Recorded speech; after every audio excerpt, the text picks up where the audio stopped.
Assalamualaikum warahmatullahi wabarakatuh. Kami mahasiswa STKIP Setiabudi Rangkas Bitung, Program Pendidikan PG PAUD akan melaksanakan tugas UAS semester 4 materi tentang sistem somatosensori dengan mata kuliah Neuroscience. Dosen pengampu Bapak Hadi Sutiawan MPD. Disusun oleh kelompok 12 dengan saya Dede Melani dan rekan saya Ibu Nurlela. Sistem somatosensori adalah suatu sistem indera yang mendeteksi pengalaman yang disebut sentuhan atau tekanan suhu, hangat atau dingin, sakit termasuk gatal dan geli, termasuk juga propriosepsi, sensasi pergerakan otot, serta posisi persendian seperti postur, pergerakan, visera, dan ekspresi wajah. Perasa visera terkait dengan informasi indera dari dalam tubuh, seperti sakit perut. Sentuhan dapat dianggap sebagai salah satu dari 5 indera manusia.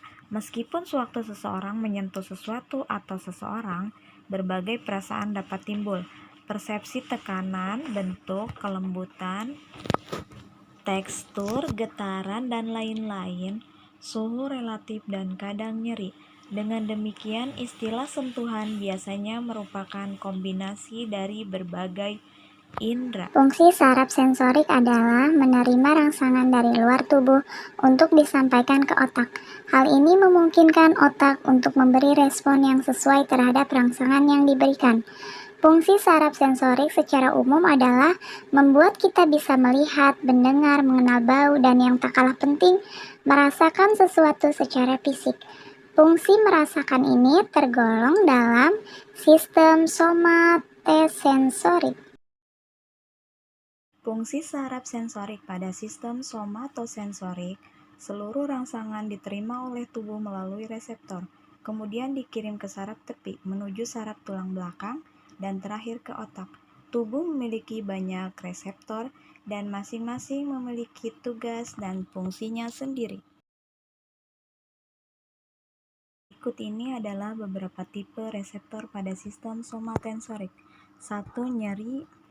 Nociceptor atau yang biasa disebut dengan reseptor nyeri adalah reseptor yang bertugas untuk menyalurkan sinyal nyeri dari tubuh agar bisa sampai ke otak. Fungsi saraf sensorik ini sangat penting untuk melindungi diri kita. Contohnya saat Anda berjalan dan tidak sengaja menginjak serpihan kaca. Nociceptor akan mengirimkan sinyal bahwa kaki Anda sedang terluka. Suhu. Reseptor ini berfungsi untuk mendeteksi perubahan suhu lingkungan pada kulit. Fungsi saraf sensorik ini penting karena tubuh kita perlu menyesuaikan dengan suhu lingkungan untuk bisa berfungsi dengan baik. Sentuhan. Reseptor sentuhan terdiri dari macam-macam jenis dan banyak ditemukan di kulit. Mereka semua berperan dalam menjalankan fungsi saraf sensorik untuk merasakan sentuhan, getaran, tekanan, dan tekstur suatu benda. 4. Propriosepsi. Reseptor-reseptor sentuhan juga membuat kita jadi sadar mengenai keberadaan diri kita dalam suatu ruangan. Fungsi saraf sensorik Namakan propriosepsi. Dengan fungsi ini, Anda otomatis bisa merasakan keberadaan semua anggota tubuh Anda sekaligus menstabilkan posisi mereka sesuai dengan keadaan lingkungan Anda berada.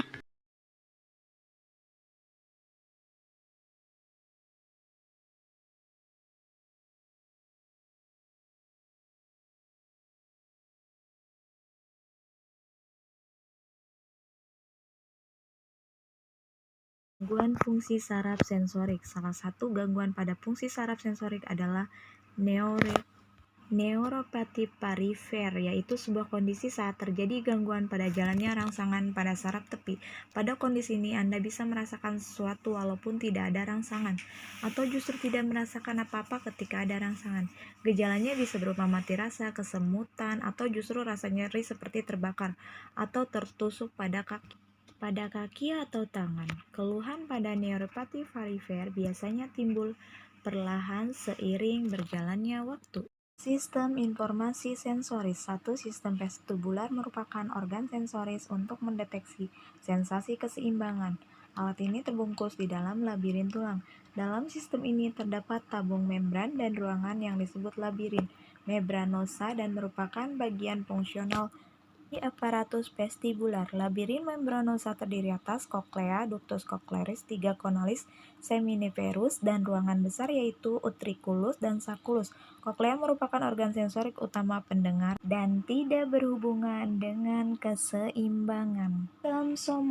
Sistem somatosensori adalah sistem sensorik yang beragam yang terdiri dari reseptor dan pusat pengolahan untuk menghasilkan modalitas sensorik seperti sentuhan, temperatur, proprioseptif, posisi tubuh, dan nosiseptif, nyeri, reseptor sensorik, menutupi kulit, dan epitel otot rangka, tulang sendi, organ, dan sistem kardiovaskular. Sistem visual merupakan kontributor utama dalam keseimbangan tubuh, memberikan informasi tentang lingkungan, lokasi, arah, serta kecepatan gerakan suatu individu. Dikarenakan banyak refleks postural dipicu oleh sistem vestibular juga dipicu oleh stimulasi, penglihatan dapat mengkompensasi hilangnya beberapa fungsi vestibular. Faktor-faktor yang mempengaruhi keseimbangan: 1. Usia, kedua jenis kelamin. 3. Indeks massa tubuh atau IMT merupakan alat atau cara yang sederhana untuk memantau status gizi orang dewasa. IMT tidak bisa digunakan untuk anak-anak, bayi baru lahir, dan wanita hamil, khususnya yang berkaitan dengan kekurangan dan kelebihan berat badan. Aktivitas fisik. Aktivitas fisik adalah suatu gerakan fisik yang dapat menyebabkan terjadinya kontraksi otot. Aktivitas fisik dapat meningkatkan kebugaran jasmani, koordinasi, kekuatan otot yang berdampak pada perbaikan keseimbangan tubuh.